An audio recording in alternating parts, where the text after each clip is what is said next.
大家好，我是中医全科主任医师曹桂琴。上次呢，我给大家讲了咳嗽，咳嗽呢有外感咳嗽和内伤咳嗽。外感咳嗽大家都知道，它是由外邪，也就是六淫之邪侵袭肺系所导致的咳嗽。今天呢，我主要和大家一起探讨一下内伤咳嗽。内伤咳嗽呢，是由脏腑功能失调、内邪肝肺所致，可分其他脏腑病变涉及于肺和肺脏自身病变两种。他脏病变涉及于肺，由饮食不调引发的，可因嗜烟好酒、烟酒辛辣燥烈熏灼肺胃，或因过食肥甘、辛辣质薄之品酿湿生痰，或因平素脾运不降、饮食精微不归正化，变生痰浊，肺脉连胃，痰邪上肝，乃生咳嗽；或由情志不遂、郁怒伤肝、肝湿调达、气机不畅，日久气郁化火，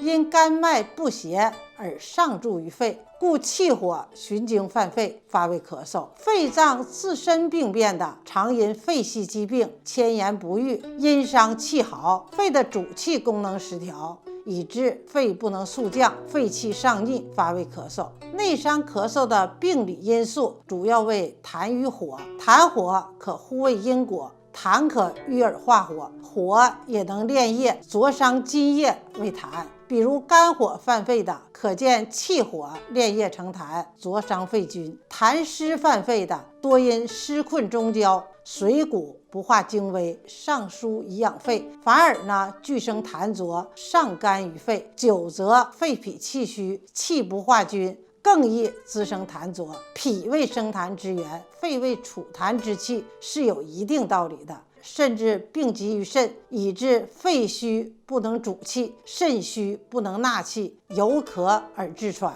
总的来说，咳嗽的病变主脏在肺，与肝脾有关，久则伤及于肾。下面我通过一个患者的病例给大家做一个病案分析。我治疗过一位男性患者，50多岁，他咳嗽的病史有2-3年了。咳嗽的时候，他的两颊发红，是阵发性呛咳，而且口苦咽干，感觉痰停在咽喉的部位，咳不出来，咳出的痰是黏的，量也不多。同时呢，还伴有胸胁胀痛、思虑烦恼，以后他的咳嗽症状就会加重。患者的舌边色红、苔黄、少津，他的脉也弦缩，是肝火犯肺导致的咳嗽。肝气郁结化火，气火逆乘于肺，肺时速降，故称阵发性呛咳，是气逆于喉而发作的咳嗽。肝火上炎，肺脉上连咽喉，火热伤津，